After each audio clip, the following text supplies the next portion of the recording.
Ukraine में फंसे बच्चों का जाना हालचाल, छात्रों को दिलाया भरोसा, सरकार उन्हें लाने का कर रही है हर संभव।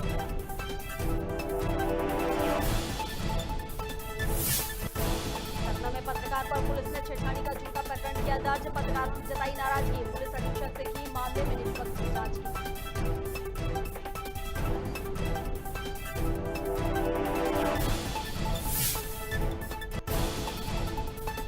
इंदौर की साइबर सेल ने खुद को जीएसटी अफसर बताने वाले आरोपी को किया गिरफ्तार, आरोपी व्यापारियों को जीएसटी की राशि कम कराने का बोलकर करता था ठगी, एक आरोपी से लगभग 97,000 से ज्यादा।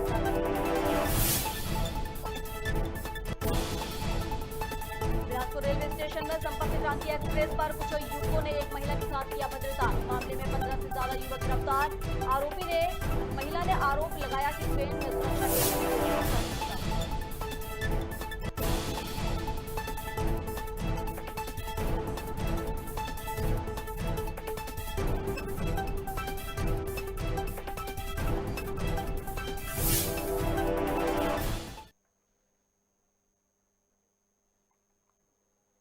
नमस्कार, खबर भारत देख रहे हैं आप। मैं हूं आपके साथ प्रियंका और खबरों की शुरुआत करेंगे, लेकिन सबसे पहले सभी दर्शकों को खबर भारत की ओर से महाशिवरात्रि की बहुत बहुत शुभकामनाएं। चलिए खबरों की ओर रुख कर लेते हैं। राजधानी भोपाल में बीजेपी प्रदेश अध्यक्ष वी डी शर्मा ने समर्पण निधि अभियान को लेकर अपना बयान देते हुए अभियान को तेज करने की बात कही है। वहीं इस दौरान प्रभारी मंत्री भूपेंद्र सिंह के साथ बड़ी संख्या में बीजेपी के कार्यकर्ता भी मौजूद रहे।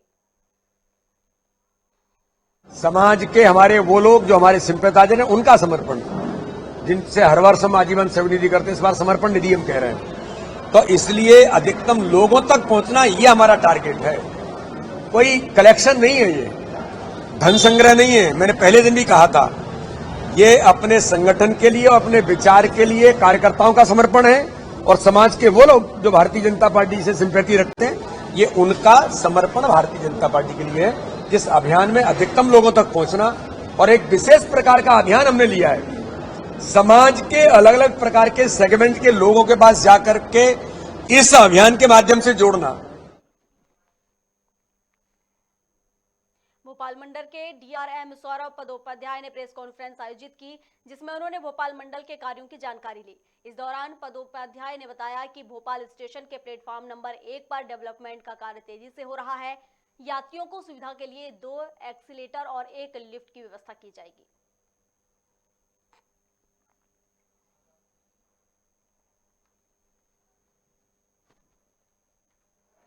और वेटिंग हॉल का एरिया होगा, जो कि बहुत अच्छा एयरपोर्ट की तरीके से रहेगा। इससे यात्रियों को प्लेटफॉर्म 1 की तरफ से भोपाल स्टेशन में एंटर करके और ट्रेन पकड़ने में बहुत सहायता मिलेगी।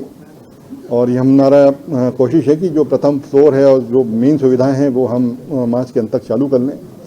तत्पश्चात जो फर्स्ट फ्लोर है उस पर खान पान की सुविधा संयुक्त लॉन्च बनाना, और सेकेंड फ्लोर पे रिटायरिंग रूम और बजट होटल की व्यवस्था चालू करने का हम लोगों का प्लान है, जो कि शीघ्र ही पूर्ण होने के बाद अमल में लाया जाएगा।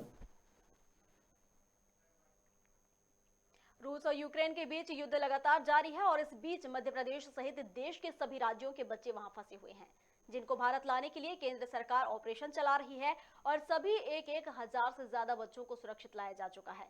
राजधानी भोपाल में बच्चों को सुरक्षित वापस लाने के लिए महामृत्युंजय का हवन मिर्ची बाबा और पूर्व मंत्री पीसी शर्मा ने किया है। हवन के बाद मिर्ची बाबा ने कहा कि आज बड़ा दुख है कि पंजाब में जब प्रधानमंत्री नरेंद्र मोदी कुछ समय के लिए फंस गए थे, तो भाजपा जगह जगह पर महामृत्युंजय का जाप करवा रहा था, लेकिन आज भारत की छात्र छात्राओं पर आपदा है, उनके लिए कोई महामृत्युंजय का जाप नहीं करवा रहा। देश का प्रधानमंत्री जब पंजाब में थोड़ी देर रुक जाता है, तो भाजपा के द्वारा जगह जगह महामृत्युंजय मंत्र का जप कराया जाता है, लेकिन आज भारत के उन छात्राओं पर इतनी बड़ी आपदा है, और इसके लिए वर्तमान मुख्यमंत्री शिवराज सिंह चौहान महामृत्युंजय जप क्यों नहीं करते हैं? इस पर भी तो करना चाहिए। उन बच्चों की प्रार्थना भगवान शिव से करना चाहिए। एक देश के प्रधानमंत्री के लिए जगह जगह आयु दो। अरे उन बच्चों को शक्ति देंगे महाकाल। लेकिन शिवराज सिंह चौहान, आज मैं कहना चाहता हूं, आज भी आप महामृत्युंजय करिए, जनता के साथ में ये ड्रामाबाजी बंद करिए। जय हिंद, जय गौ माता। युद्ध पोजीशन में ये देश एक दूसरे की मदद करते हैं, इसलिए वो कर रहे हैं। वहाँ पर जो टिकट 10,000 की होती थी वो 1-1 लाख की हो रही। दूसरी तरफ ये मध्य प्रदेश की सरकार, जो मध्य प्रदेश के लोग फंसे, ये सस्ता MBBS का कोर्स हो रहा है वहाँ पर डॉक्टर बनने का, और यहाँ पे सस्ता कर देते तो जाते नहीं वहाँ पर। इस सब की जिम्मेदारी मध्य प्रदेश की और केंद्र सरकार की है। संस्कृति मंत्री उषा ठाकुर ने उज्जैन में होने वाले आयोजन को लेकर बयान दिया है। उन्होंने कहा कि महाशिवरात्रि के मौके पर 21 लाख दिए जलाकर वर्ल्ड रिकॉर्ड बनाया जाएगा। इसके लिए 14,000 वॉलंटियर्स तैनात किए जाएंगे। साथ ही अहिल्या महोत्सव बड़ी धूमधाम से मनाने की भी बात कही। वहीं इस दौरान उन्होंने कांग्रेस पर बयानी हमला भी किया। वहां पर 21 लाख दिए लगाए जाएंगे और ये 21 लाख दिए लगाकर हम वर्ल्ड रिकॉर्ड बनाना चाहते हैं। 14 लाख दिए तो हम माँ शिप्रा के पावन तट पर जलाएंगे और वो सब दिए सुव्यवस्थित जलें, सुनिश्चितता हो उनके जलने की। इसलिए हमने 14,000 वॉलंटियर्स का आह्वान किया था, पर हमें बहुत प्रसन्नता है कि 17,500 वॉलंटियर्स ने अपना पंजीयन कराया। एक वॉलंटियर के खाते में 100 से के आसपास दीप आने वाले हैं और 14 लाख हम माँ शिप्रा के तट पर इन दीपों को प्रज्वलित करेंगे। बाकी 7 लाख घर, मंदिर, विभिन्न प्रतिष्ठानों पर।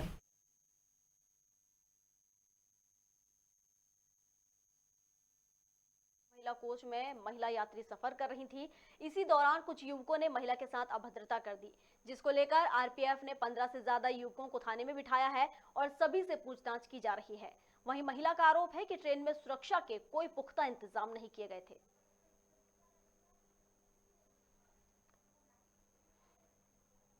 चलिए अगली खबर की ओर।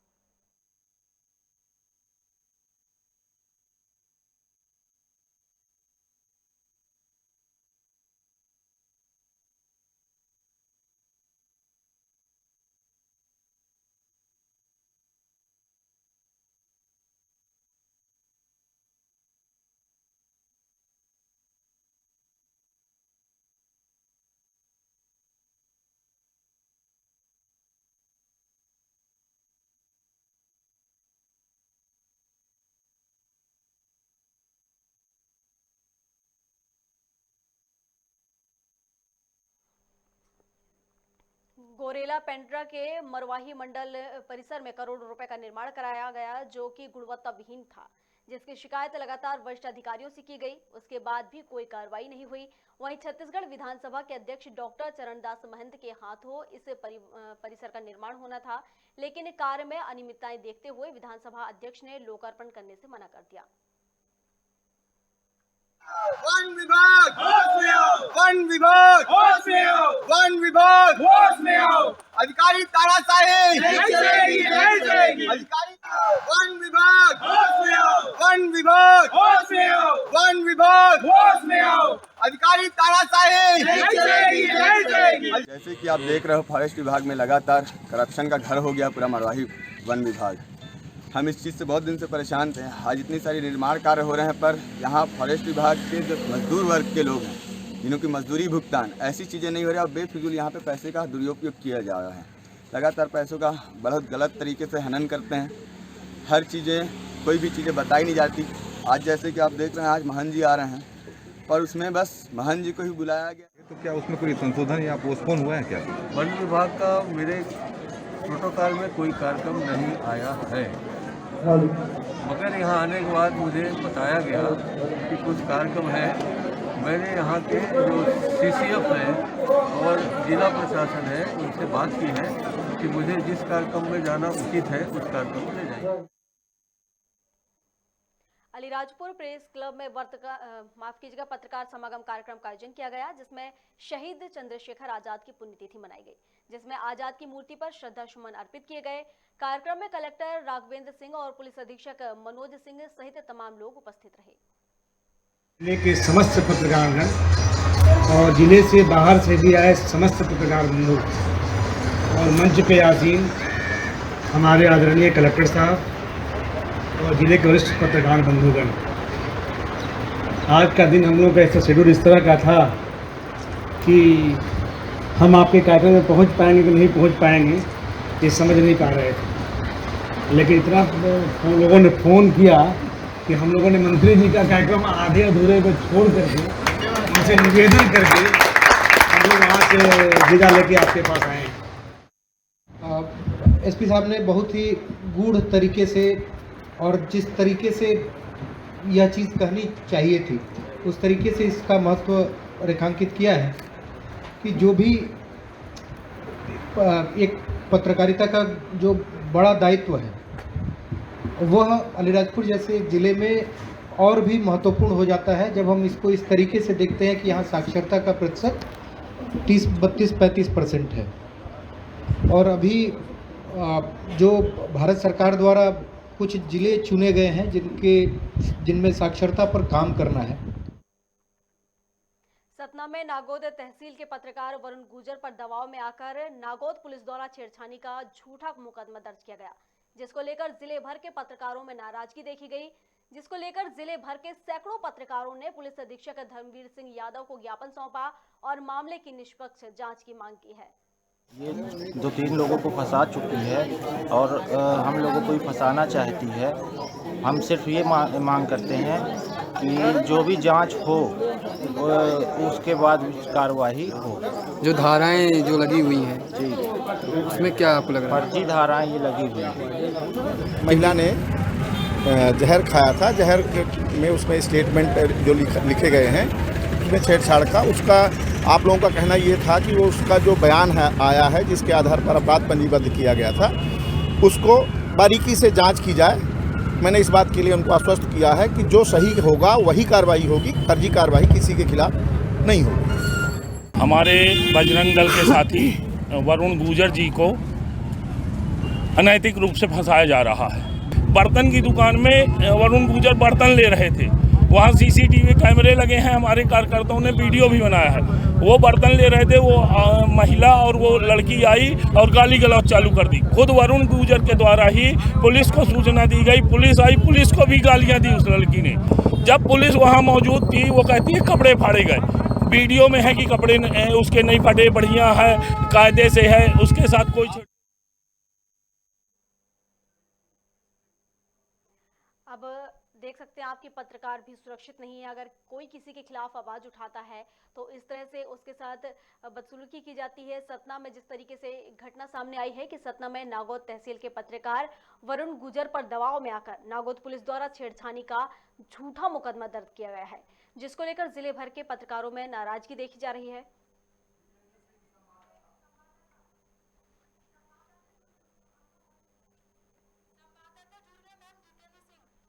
चलिए इस पर अधिक जानकारी के लिए जितेंद्र सिंह सतना से हमारे संवाददाता हमारे साथ जुड़ गए हैं। सतना, एक पत्रकार के साथ झूठा मुकदमा दर्ज किया गया है उसके ऊपर।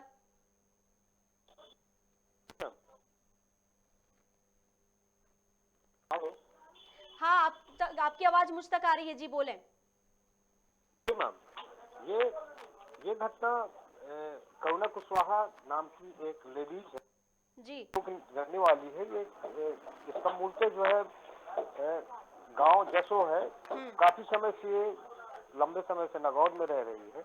जो बताया जा रहा है कि वरुण गुर्जर उर्फ ट्विंकल ये पेशे से पत्रकार हैं और इनका इस मामले से कोई लेना देना नहीं है जी।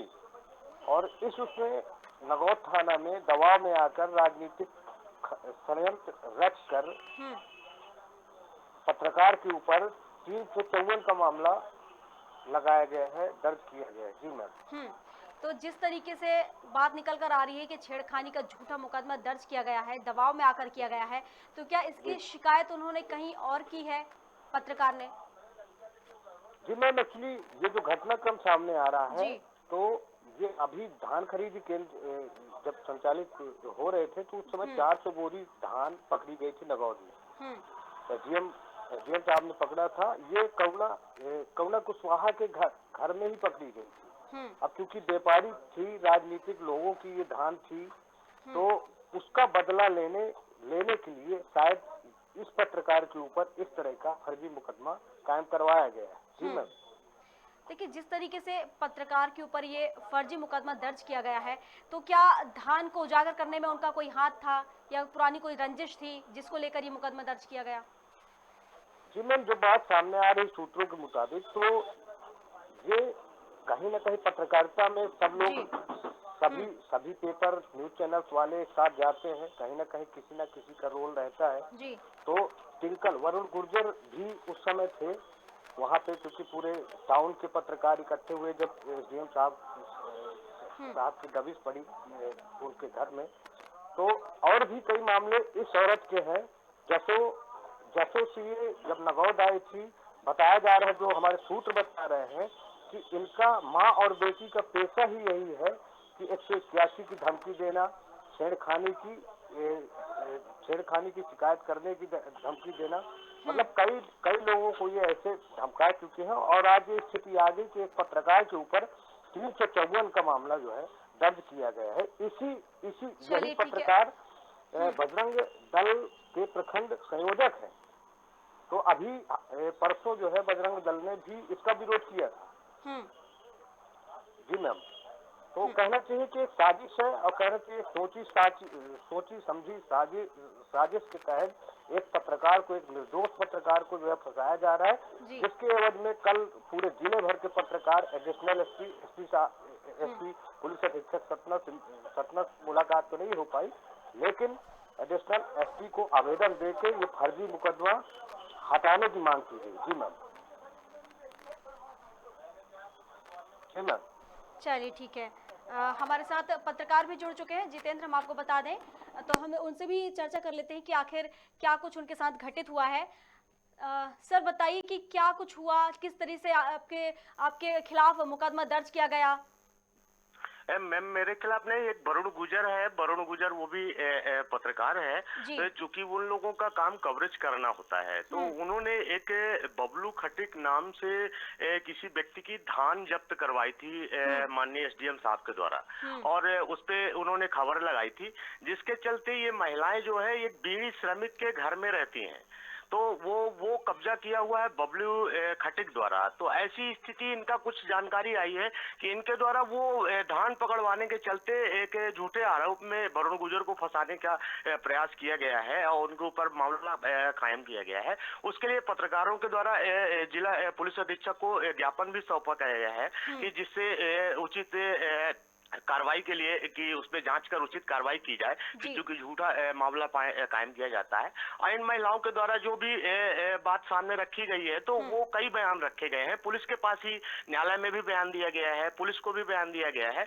उन बयानों को अगर मिलाया जाएगा तो वो यही मांग पत्रकारों ने की है पुलिस अधीक्षक महोदय से कि उन बयानों को मिलाया जाए, तो वो उस पे दूध का दूध पानी का पानी सामने आ जाएगा। मगर कुल मिला के ये निकल के सामने आता है कि अगर कोई पत्रकार है या कोई भी व्यक्ति ऐसा है कि जो अगर सरकार की या कहा जाए कि ऐसे अपराधियों की जिन्होंने इस तरीके से धान का कब्जा या किसी अन्य चीज का अगर कब्जा करके रखा है और अगर उसका खुलासा किया जाता है तो उसके साथ इस तरह का अपराध किया जाएगा, मतलब उसके खिलाफ झूठा मुकदमा दर्ज करा दिया जाएगा। जी मैं यही इनकी धारणा दिख रही है मैम कि चूंकि जो जिस प्रकार से पत्रकारों ने रात में ये जसो थाना तक पहुंच गई थी गाड़ी, वहां पे जब्त करवाया और उसके पत्रकारों के द्वारा उसमें पुलिस का सहयोग करके और पुलिस ने जब्ती कर यहाँ पे एक बीड़ी श्रमिक के घर में जिसमें बबलू खटिक और इन महिलाओं के द्वारा जो कब्जा किया गया है घर को, जिसमें माननीय नागेंद्र सिंह जी विधायक हैं जो नागौद के, उनके द्वारा भी लेटर लिख के उस घर को खाली कराने के लिए माननीय एसडीएम को दिया गया था, लेकिन अभी तक उनके भी लेटर में कोई भी कार्रवाई नहीं हो पाई, ना उसका घर खाली हो पाया और ना ही उनके ऊपर कार्रवाई होगी, बल्कि एक पत्रकार के ऊपर उनके ऊपर की गई कार्रवाई के जो सही कार्रवाई है उसको लेके उन लोगों के द्वारा झूठा मुकदमा में फंसा के और उसके ऊपर कार्रवाई करने की मांग कर रहे हैं। क्यों नहीं की जा रही इन पर कार्रवाई, जब सब जगह से लेटर आ चुके हैं, पारित किए जा चुके हैं, फिर भी नहीं हो रही? क्या सिर्फ कागजों में ही खाना पूर्ति की जा रही है इनको लेकर? जी मैम, ऐसा दिखाई दे रहा है कि चूंकि पुलिस के द्वारा जो है जिस प्रकार महिला के द्वारा थाने में और वहां पे आतंक मचाया गया, 181 में शिकायत की गई पुलिस के द्वारा कि हमारे मुकदमा नहीं कायम कर रहे हैं, मतलब झूठे तरीके से हर तरीके से प्रयास करके, तो पुलिस से एक अपने बचाव के लिए इनके ऊपर मामला पंजीबद्ध करके और इससे बचती नजर आ रही है। इससे यही दिख रहा है सामने। बिल्कुल सही कहा अमरीश जी आपने। जिस तरीके से ये सारी चीज़ें दिख रही हैं, समझ में आ रही हैं, तो कहीं ना कहीं खाना पूर्ति ही दिख रही है और कहीं ना कहीं एक तरीके का षड्यंत्र भी दिख रहा है कि इन लोगों के खिलाफ फिर कोई अपनी वो उठाने की जरूरत न करे, कहना चाहिए इनका खुलासा करने की कोशिश ना करे कोई, और इन मामलों को यही दबा दिया जाए। सरकार के द्वारा मैम जिस प्रकार से पत्रकारों को एक खुली छूट मिलनी चाहिए, जिस प्रकार से वो शासन का सहयोग करके और इन गलत तरीके से गलत कायम करने वाले लोगों को खुलासा करते हैं और उनके ऊपर अगर कार्रवाई होती है झूठे तरीके से, तो इस तरह में पत्रकारों के साथ एक जाति कहलाएगी और इस तरह में कौन दबे कुछ लोगों की आवाज ऊपर तक कौन पहुंचाने की कोशिश करेगा मैम? बिल्कुल सही कहा आपने कि एक तरीके से ये पत्रकारों पर जाती ही है कि अगर वो किसी चीज का खुलासा करते हैं तो उनके साथ इस तरह की अभद्रता की जाएगी। और क्या कुछ आश्वासन दिया गया अभी फिलहाल उनको? जी मैम, ज्ञापन दिया गया है माननीय एडिशनल एसपी माननीय पुलिस अधीक्षक महोदय को एडिशनल एसपी के माध्यम से, तो उसमें वो ये मांग की गई है कि इसकी जांच, तो उनके द्वारा आश्वासन दिया गया है कि इसकी जांच की जाएगी, लेकिन इसमें मामले में कुछ निराकरण नजर नहीं आ रहा। कुल मिला के कि शासन को भी पत्रकारों के लिए कुछ ऐसे कदम उठाने पड़ेंगे जिससे कि पत्रकार भी एक तरीके से सेफ हो सके, जिससे कि वो अपनी जो उसकी आवाज है, जो जनता की आवाज है, वो एक निडर होकर वो उठा सके, जिससे कि जो जनता की मुद्दे हैं, मूल मुद्दे हैं, वो जनता के समक्ष और मंत्रियों के समक्ष भी आ सके और उनका कोई निपटारा भी हो सके। बिल्कुल जी अमरीश जी, आपका जी अमरीश जी बहुत शुक्रिया आपका खबर भारत में जुड़ने के लिए। जी जी धन्यवाद।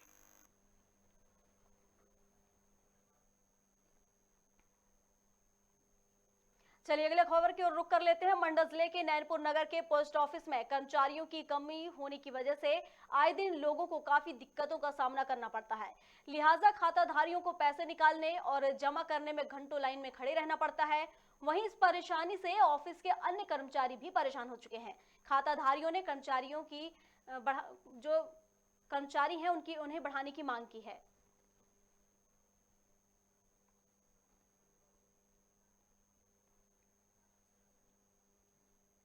शामगढ़ रेलवे स्टेशन पश्चिम मध्य रेलवे की संरक्षा अधिकारी सुरेंद्र पाल माही ने अपने वरिष्ठ अधिकारियों के साथ रेलवे स्टेशन का जायजा लिया। वहीं सुरक्षा को लेकर कोटा रेलवे स्काउट गाइड के लोगों में जागरूकता फैलाने के लिए सेल्फी से होने वाले नुकसानों को बताया। हालांकि इसको लेकर नुक्कड़ नाटक का भी आयोजन किया गया। सर, हमारे द्वारा नुक्कड़ नाटक किया गया था लोगों को सजग करने के लिए, कैसे लोग दुर्घटना का शिकार हो जाते हैं। हम समय समय पे अलग अलग स्टेशनों पे जाके भारतीय स्काउट गाइड रेलवे की तरफ से प्रोग्राम देते रहते हैं लोगों को सजग करने के लिए। कहाँ से आए आप? हम पश्चिम मध्य रेलवे के कर्मचारी हैं। नाटक था वो हमारा सेल्फी पर नाटक था। जो सेल्फी जो आजकल युवा पीढ़ी जो सेल्फी की तरफ अपने आप को सोशल मीडिया पर हाईलाइट करने के लिए अपने आप को और ज़्यादा सब बस मैं ही दिखूँ उसको करने के लिए वो सोशल मीडिया पर ऐसी जगह जाकर अपने वीडियो बना के अपलोड करते हैं कि वो ये जानते भी नहीं है कि उनकी दुर्घटना हो सकती है और उनकी दुर्घटना हो जाती है। तो उसका एक छोटा सा चित्रण हमने नाटक के माध्यम से यहाँ पर किया था। सबका आंकलन होता है, इसमें सुरक्षा की दृष्टि से हम लोग इसका आंकलन। सर, सुरक्षा के हिसाब से कौन कौन सी कमियाँ यहाँ पर देखी गई है मंडल अंचल?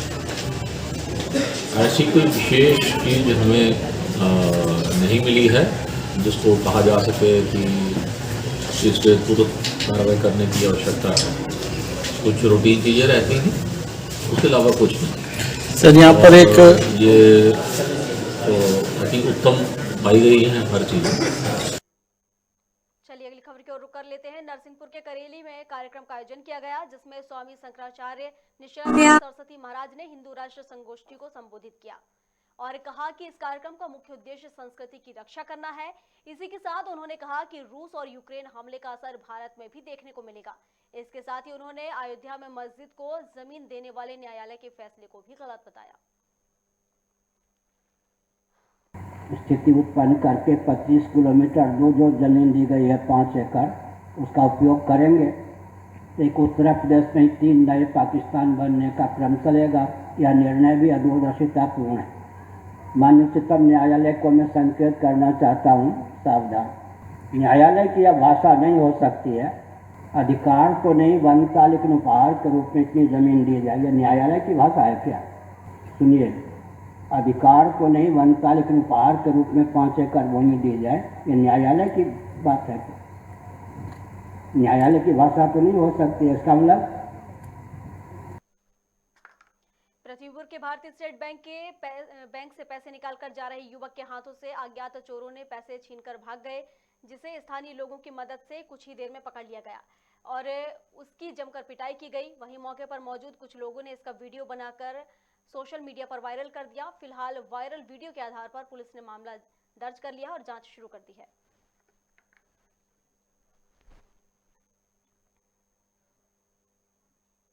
सुजालपुर के पर्यटन स्थल प्राचीन जटाशंकर महादेव मंदिर परिसर में मुख्य अतिथि के रूप में उपस्थित स्कूल शिक्षा राज्य मंत्री इंद्र सिंह महाशिवरात्रि मेले का शुभारंभ किया। नगरपालिका परिषद सुजालपुर के आयोजित इस कार्यक्रम की अध्यक्षता एसडीएम सत्येंद्र कुमार सिंह ने की। पिछले 2 सालों से कोरोना काल के कारण इस परंपरागत लगने वाले महाशिवरात्रि मेले का आयोजन नहीं हो सका था, जिसके बाद आज भव्य कलश यात्रा के साथ इस मेले का शुभारंभ किया गया, जिसमें बड़ी संख्या में महिला शक्ति ने भाग लिया।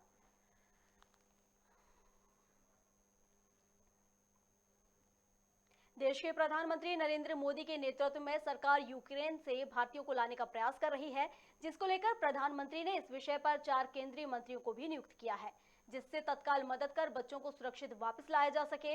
जिसको लेकर सांसद शंकर लालवानी ने बताया कि अभी भी बड़ी संख्या में भारतीय लोग यूक्रेन में फंसे हुए हैं और उन्हें लाने के लिए हर संभव प्रयास किया जा रहा है। वहां पर हालात असामान्य हैं, वहां पर ट्रेन, बसें, टैक्सी सभी के ड्राइवर आर्मी में उन्हें ले लिया गया है और उन्हें बंदूकें दे दी गई हैं। कुछ समय पहले एक फ्लाइट वहां से उड़ी है। अभी जानकारी स्पष्ट नहीं है कि इंदौर के कितने छात्र इसमें हैं। इंदौर के परिजनों से यूक्रेन के छात्रों से ऑनलाइन बात की गई है। छात्र परेशान हैं, यह बात सांसद ने मानी है, लेकिन सांसद शंकर लालवानी ने छात्रों को भरोसा दिलाया है कि सरकार उन्हें लाने की पूरी तैयारी कर रही है। देखिए, ये बात सही है कि वहाँ थोड़ा बच्चों में खौफ का माहौल है, क्योंकि वहाँ जो ट्रांसपोर्टेशन है वो प्रॉपर मिल नहीं पा रहा है।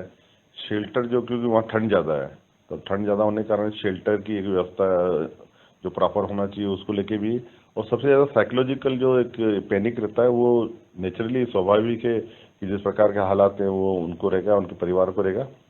पर हमने ये कहा है कि पूरी सरकार आपके साथ है। माननीय मोदी जी ने कल भी बैठक की थी, आज भी बैठक की है और उसमें लगातार उस नज़र रखे हुए हैं और लगभग सभी लोगों को बाहर निकालने की व्यवस्था।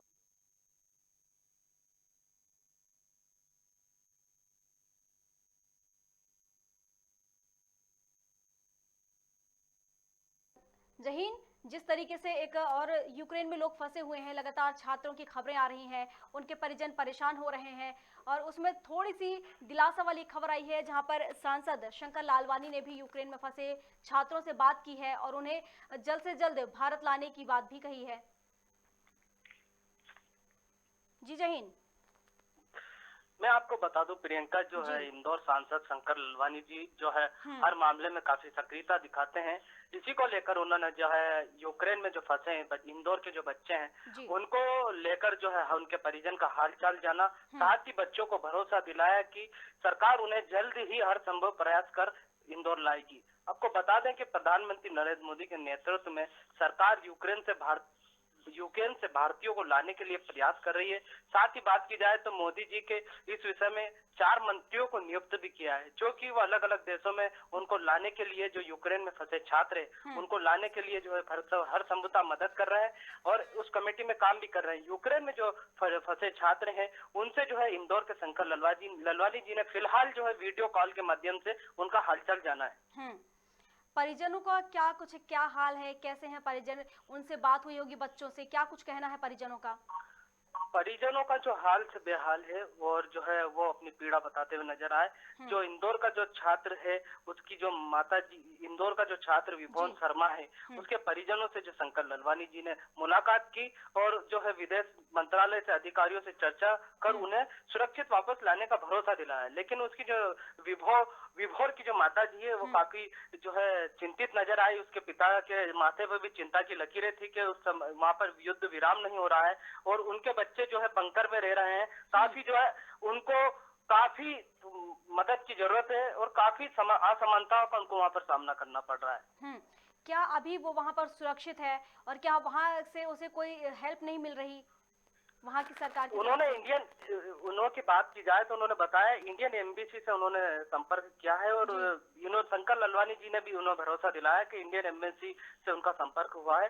जल्द ही जो है 4 मंत्रियों की टीम मोदी जी के नेतृत्व में इसमें काम कर रही है और उनका ऐसा कहना है कि जल्द ही उन्हें वापस लाया जाएगा। फिलहाल उस बात की जाए उनकी तो वहाँ पर वो अभी सुरक्षित है, अपने माता पिता से बात करते नजर आ रहा है, लेकिन युद्ध का माहौल है तो काफी असमानताओं का उनको सामना करना पड़ रहा है। भोजन वगैरह की व्यवस्था कम है और जो बात की जाए इंडियन छात्रों की तो वो बॉर्डर पर भी जिस तरीके से उनसे झड़प हुई है, इससे ऐसा माना जा सकता है कि वो वहाँ पर वो सुरक्षित नहीं है। जहीन, आप हमारे साथ बने रहिएगा। एक और खबर है, जब तक हम पहले दर्शकों को बता देते हैं कि आखिर वो पूरी खबर क्या है, इसके बाद हम इस पर विस्तार से चर्चा करेंगे। तब तक आप हमारे साथ बने रहिए। आपको बता दें कि जहाँ एक और जिस तरीके से यूक्रेन में बच्चे फंसे हुए हैं और जिस तरीके से बच्चों के हालात वहाँ पर खराब है, वहाँ यूक्रेन के हालात खतरे में होते जा रहे हैं, खतरे से भरे हुए हैं। उस बीच बच्चे छात्र फंसे हुए हैं, जहाँ पेरेंट्स कहना चाहिए वो भी काफ़ी दुखी हैं और बच्चों को लेकर काफ़ी उसमें है कि जिस तरीके से उनके बच्चे फंसे हुए हैं, असमंजस में है पेरेंट्स भी उनके कि किस तरीके से बच्चों को घर वापस लाया जाए। चलिए हम आपको अगली खबर बता देते हैं, जहां पर मनावर के पास ग्राम जाजमखेड़ी के छात्र हरिओम चोयल यूक्रेन की ओडिशा मेडिकल यूनिवर्सिटी में MBBS की पढ़ाई कर रहे थे, जहां पर रूस और यूक्रेन के बीच चल रहे युद्ध के कारण वो वहां फंस गए। माता सुमन चोयल ने बताया कि पति की 10 माह पूर्व कोरोना से मृत्यु हो गई थी। उसके बाद सुमन ने अपने पुत्र को डॉक्टरी की पढ़ाई पूर्ण करने के लिए कर्ज लिया था। वह जमीन और खेत बेचकर उस कर्ज को चुकाया है। वहीं कुछ समय पहले ही हरिओम चोयल ने रोमानिया के एक वीडियो घर से भेजा है और अपने साथियों का सकुशल होना बताया है।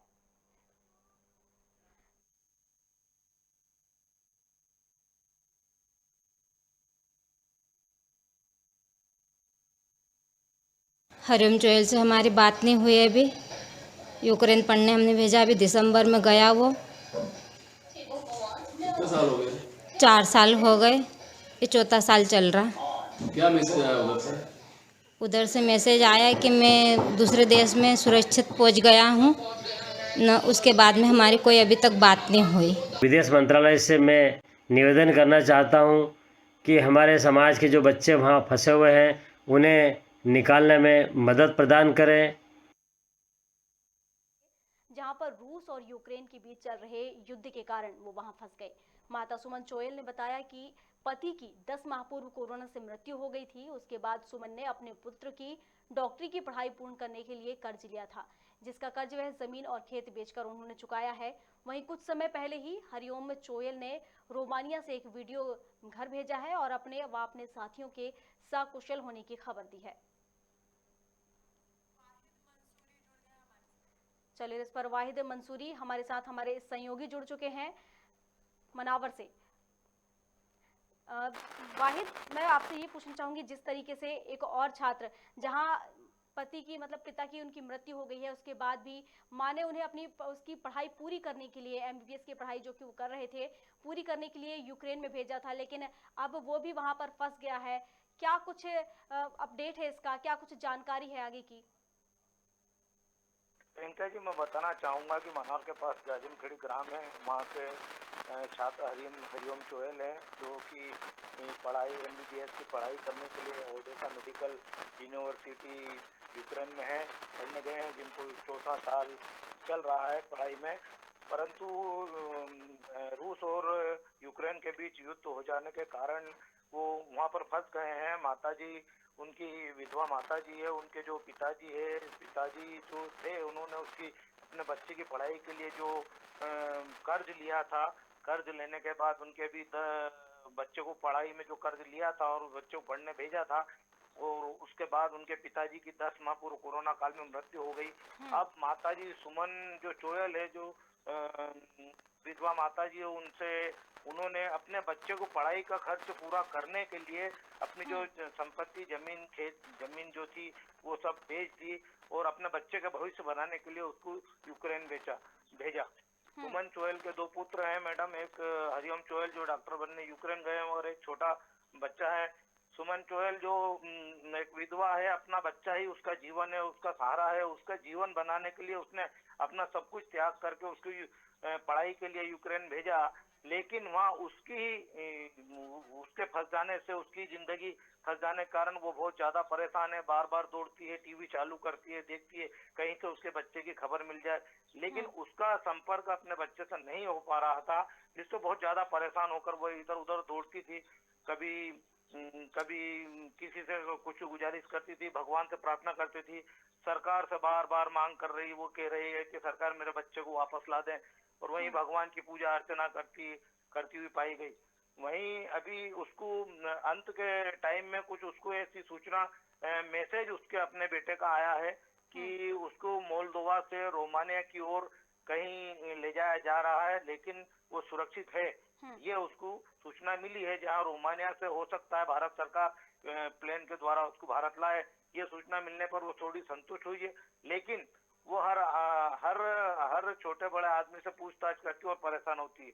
जी प्रियंका में बिल्कुल वाहिद, बेहद दर्दनाक है ये तस्वीरें, जिस तरीके से एक माँ पिता ना होने के बाद भी किस तरीके से अपने बच्चे को पढ़ाती है और किस तरीके से वो MBBS की पढ़ाई उसे यूक्रेन में करा रही है और कहाँ से वो खर्च ला रही है वो तो वही जानती है। लेकिन उसके बीच भी अगर बच्चा वहाँ फंस जाए, उसकी जान पर आ जाए, तो फिर उस माँ का हाल क्या होगा उसे तो बयान नहीं किया जा सकता है वाहिद। लेकिन खबर भारत यही अपील करता है कि जल्द से जल्द उनके बच्चे को सुरक्षित भारत लौटाया लाया जाए और उनके घर सुरक्षित पहुँचा दिया जाए, जिससे कि उनकी माँ की आंखों में जो आंसू हैं वो सूख सकें।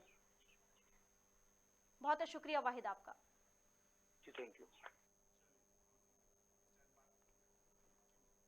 खबर भारत में खबरों का सिलसिला लगातार जारी है। अधिक अपडेट्स के लिए आप बने रहिए हमारे साथ और देखते रहिए खबर भारत। नमस्कार।